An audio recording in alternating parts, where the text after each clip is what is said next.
अब सवाल यह उठता है कि कश्मीर आखिर है क्या, और क्यों कश्मीर इस विश्व के लिए इतना इंपॉर्टेंट है कि वो उसको तबाह करने पे लगे। ये कश्मीर की जिस दिन भारत का बच्चा बच्चा इंपॉर्टेंस समझ जाएगा, कश्मीर से टेररिज्म खत्म हो जाएगा, क्योंकि फिर वो सिर्फ कश्मीरी पंडितों का ही मसला नहीं रह जाएगा, वो भारत में हर सांस लेने वाले व्यक्ति का मसला बन जाएगा।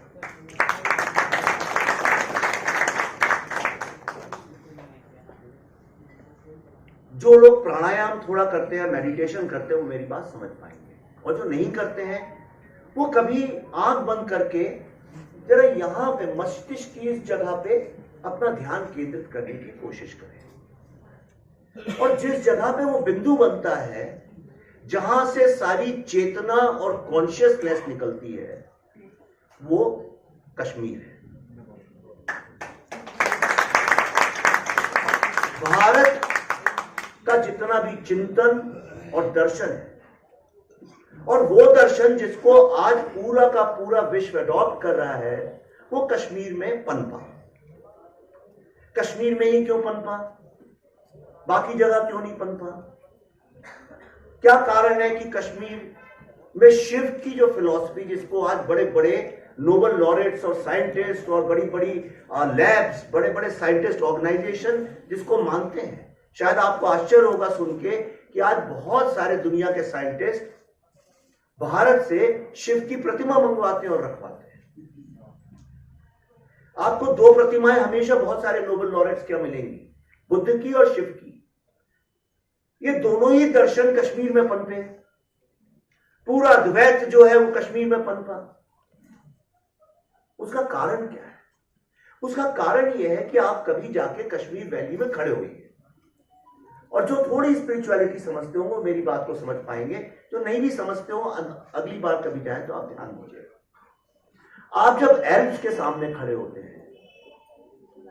तो ऐसा नहीं प्रतीत होता है कि पूरा ब्रह्मांड का केंद्र यहां पे है, लेकिन आप जब कश्मीर की घाटी में खड़े होते हैं, कभी सोनमर्ग में खड़े हो जाइए, गुलमर्ग में खड़े हो जाइए, तो आपको ऐसा लगेगा कि पूरे ब्रह्मांड का केंद्र है।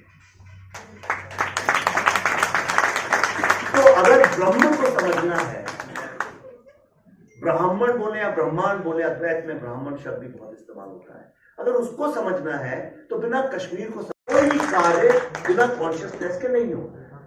पल्लवी इस फिल्म की कॉन्शियसनेस बनी, और पल्लवी का ये आइडिया था जो हम सब ने बिलीव करके फॉलो किया कि इस फिल्म में किसी की बुराई नहीं होनी चाहिए।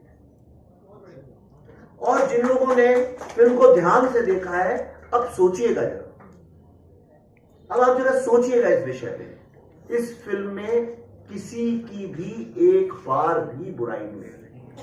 इस फिल्म में पाकिस्तान शब्द का भी इस्तेमाल नहीं हुआ। इस फिल्म में किसी मुस्लिम की भी बुराई नहीं है, इसमें किसी की बुराई नहीं है। इसमें सिर्फ जिन लोगों पे आतंक हुआ, सिर्फ उस एक परिवार के दर्द की कारण। और अगर किसी का दर्द किसी के अंदर हैवान या हैवानियत निकाल रहा है, तो उसको इलाज की, कृपा की और आशीर्वाद की आवश्यकता है। जो भी इसको कहता है ये गलत है या ये सही नहीं है या बुरा काम है, उन लोगों को आशीर्वाद दें, उनको दुआ दें कि ईश्वर उनके दिमाग का कुछ इलाज करे ताकि वो इंसानियत की तरफ।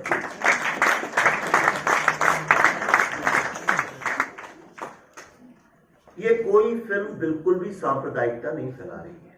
मैं इस बात को किसी भी प्लेटफॉर्म पे चैलेंज करके कह सकता हूं। मेरे पिछले 10 दिन में BBC, New York Times, Time magazine, Al Jazeera, French की जो ड्यूइश वेल, ये सारे लोगों ने गडकरी की इंटरव्यू की, और उनका पहला सवाल यही होता है कि आपकी फिल्म से तो इतनी हेट पैदा हो गई और दुनिया भर में इसके हजारों वीडियोस घूम रहे हैं। ये सब ने मुझसे एक सवाल पहला किया, तो मैंने उनसे बोला आप मुझे गिनती करके बताइए कितने हैं। कहते बहुत सारे। मैंने कहा फॉर एग्जाम्पल अगर आपने बहुत सारे देखे, 4-5 बताइए। तो एक के अलावा कोई कुछ नहीं बता पाता है।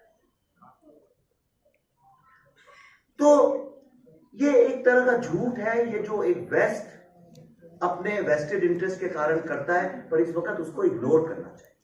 जो सबसे बड़ी बात इस फिल्म ने पैदा की है, पल्लवी हमेशा बताती है, इस फिल्म में डायलॉग है। जब अनुपम खेर जी के 2 डायलॉग है, पहला डायलॉग मैं आपको बताता हूं, जो मुझे एक बहुत बुजुर्ग, करीब 90 साल के होंगी 90-91 की होंगी, उन्होंने मुझसे ये बात बोली थी। उन्होंने कि भारत की कल्पना करना एक बहुत बड़ा जुल्म, एक बहुत बड़ा गुनाह हो। और यही बात मैंने जिनने फिल्म देखी है, फिल्म के क्लाइमेक्स में जो अर्जुन बोलता है, वो तब वो कृष्ण बन चुका है। अगर आप देखें, उसके पहले डायलॉग है फिल्म में, जो यासीन मलिक और कई सारे कैरेक्टर्स के ऊपर बेस्ड है, बिट्टा का। जब उसे मिलता है, कहता है तुम्हारा नाम अर्जुन है लेकिन तुम दिखते कृष्ण, सॉरी तुम्हारा नाम कृष्ण है लेकिन तुम दिखते अर्जुन जैसे। और वहां से वो हीरो का दिमाग चेंज होता है और अंततः जब वो खड़ा होता है सबके सामने, तो वो कृष्ण की तरह बात करता है। यही मेरा, सिर्फ इतना ही मेरा इरादा था और कुछ इरादा नहीं था।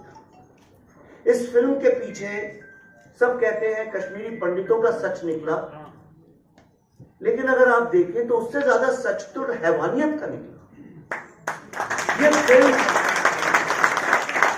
ये फिल्म कश्मीरी पंडितों के सच के ऊपर इतनी ज्यादा नहीं है, क्योंकि वो तो जीते जागते सच है। वो तो आप विश्व में कहीं भी जाइए, आपको एक सक्सेसफुल, पढ़े लिखे, एक बहुत बहुत गहरी दर्शन को अपने अंदर लिए हुए, अपने बच्चों के जीवन को संवारते हुए, वो तो चलते फिरते आपको मिल ही जाएंगे। वो चेहरे तो हमारे आसपास रहते ही हैं, हो सकता है आपके पड़ोस में रहते हो, लेकिन एक चेहरा जिसके बारे में आप सुनते हैं, कभी देख नहीं पाते, वो है टेररिज्म का चेहरा। टेररिज्म मतलब एंटी ह्यूमैनिज्म, इंसानियत का जो बिल्कुल विपरीत हो सकता है, उसे बोलते हैं टेररिज्म। उसका चेहरा कोई जानता नहीं था, और सिर्फ वही चेहरा जो है उसका सच सामने आया है, इसलिए लोग तिलमिला रहे हैं। राजनीति से देखिए, ये पूरा विश्व आज 2 खंडों में बंट चुका है। एक वो जो इंसानियत के साथ जुड़े हैं, भले एक्टिविस्ट ना हो,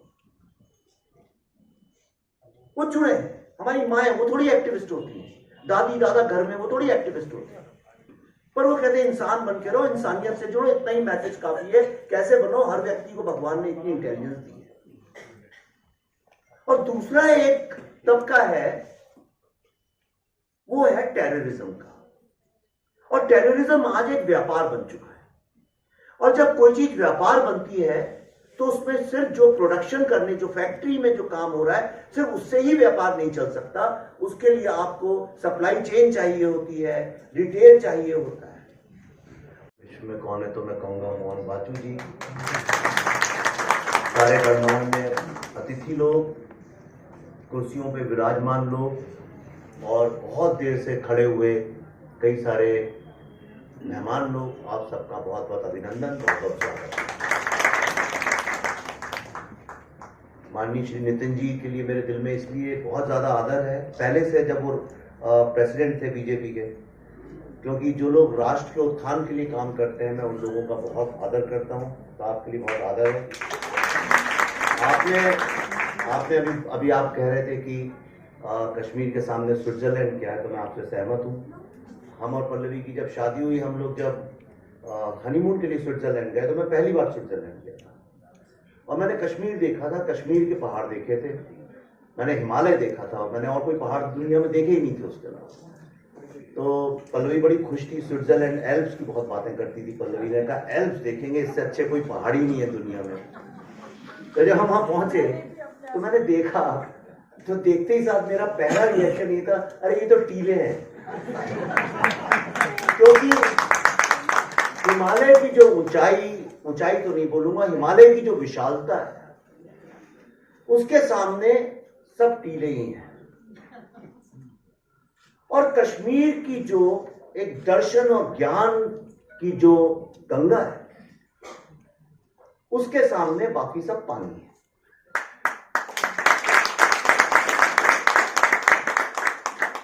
मैं अक्सर कई दिनों से, चूंकि अब फिल्म रिलीज हुई है तो तमाम लोगों से बात होती है, फंक्शंस में जाता हूं, पॉलिटिक्स में भी बात होती है, कभी